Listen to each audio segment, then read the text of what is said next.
Back at it today with another video, as in today's video we're going to be taking a look at baseball's top 10 teams right now. Real quick, just want to let you guys know that I'm filming this on Tuesday the 15th, so that is when these rankings are going to be based off of. But anyways, with that in mind, let's get right into the rankings. Starting things off at number 10, I have the Milwaukee Brewers. Brewers got off to a pretty cold start this year, but they currently sit at 65-54 and lead the NL Central. They're 7-3 in their last 10 games, and they also just got back one of their most important pitchers in Brandon Woodruff, who has looked very sharp in the few starts he has been back. To go along with that, they're 30-29 against plus 500 teams, so they're competing against the contenders. Their offense may not be the best, but they have a very good pitching staff, and their bullpen is top 10 in baseball, led by one of the best closers in baseball in Devin Williams. Moving on, at number 9, I have the Toronto Blue Jays. The Blue Jays, on paper, are one of the best teams in baseball, and while they have been good, they haven't necessarily lived up to expectations. Maybe some people would disagree with that statement, but they currently are 66-54, which is definitely a good record, but I feel like on paper this team should be winning close to 100 games.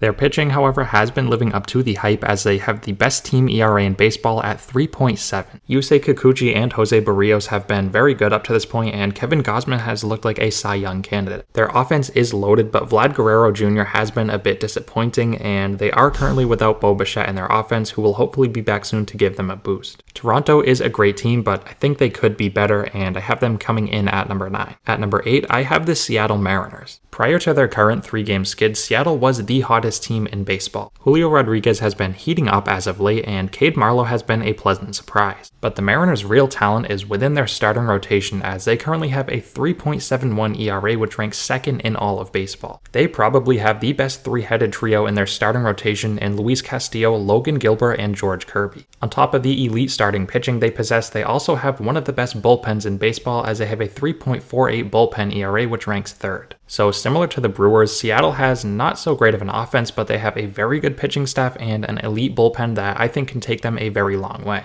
At number 7, I have the Philadelphia Phillies. The Phillies currently sit at 65-54, which is good for the first wildcard spot in the National League. For their pitching, Aaron Nola has been pretty inconsistent, but I think he is going to pick it up down the stretch, and Zach Wheeler has been pitching like an ace as of late. Offensively, Bryson Stott is having a great season, and Trey Turner and Bryce Harper are starting to pick it up after slow starts. So the Phillies may not necessarily be a powerhouse, but I still think they are a very dangerous team that not many teams would want to see come October. Moving on, at number 6, I have the Houston Astros. Houston currently sits at 68-52, which is good for second place in the National League West and the second wildcard spot in the American League. Their pitching staff has been dominant all year long, led by Framber Valdez, as they currently hold a 3.78 team ERA, which ranks third in baseball. Offensively, they are loaded with stars in Yordan Alvarez, Kyle Tucker, Jose Altuve, and Alex Bregman. They also picked up Justin Verlander at the trade deadline from the Mets, who seemingly turns into an ace every time he pitches in a Houston uniform. The one blemish with the Astros is the fact that they're only 30-35 against plus 500 teams, so they're not playing great against the contenders, but with what they've shown us in years past, they should be looked at as a legit contender. At number 5, I have the Tampa Bay Rays. Tampa Bay currently sits at 72-49, which is good for second place behind the Orioles in the loaded AL East. They're clearly a very good team, as they currently have the third best run differential in baseball at a plus 147. But they're not quite as good as they were early on in the season, not only record-wise, but they're going to be without Shane McClanahan for the rest of the season, and Wander Franco is probably going to be out for a while as well. They are only 15-15 in their last 30 games, but still, I do think they are a top 5 team in baseball. They have a very good offense, as they currently rank top 5 in both home runs and OPS. So yes, they're definitely not the team they were early on in the season, and they are going to be without a few of their most important players, but still, this team has shown in the past to compete without the most talent in the world. At number 4, I have the Texas Rangers. The Rangers are one of baseball's hottest teams, as over their last 10 games they're 8-2, and all in all on the season they sit at 71-48, which is good for first place in the AL West. They clearly have one of the best offenses in baseball, as they currently rank second in team OPS and fifth in team home runs. And not only is this Texas team winning, they are winning by quite a bit. They currently have a plus 193 run differential, which ranks second in baseball, only behind the Atlanta Braves. They have had some injury woes in their starting rotation, as obviously DeGrom's done for the year and Nathan Eovaldi is injured and has been for quite a bit now, but he'll be back soon, and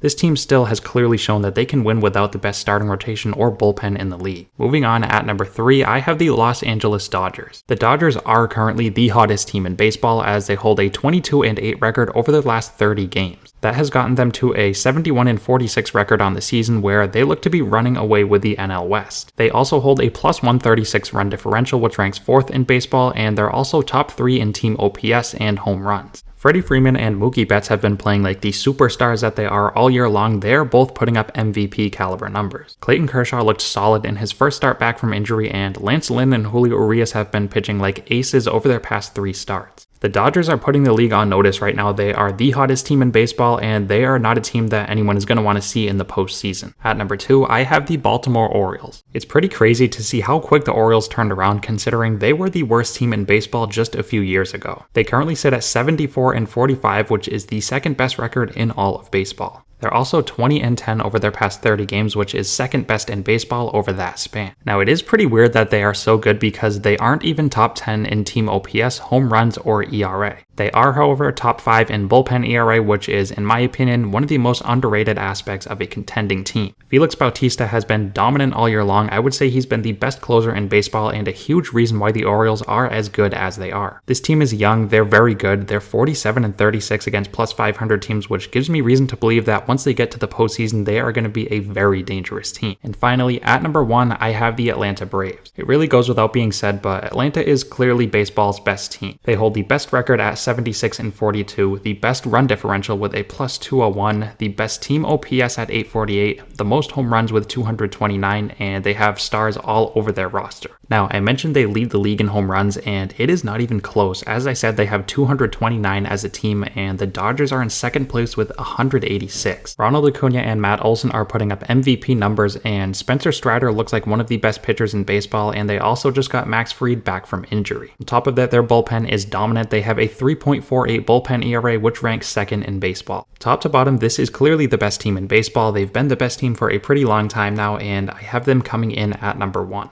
Alright, so there you have my top 10 teams in baseball right now. Let me know what you guys think down below. As always, thank you guys so much for watching, and I'll see you next time.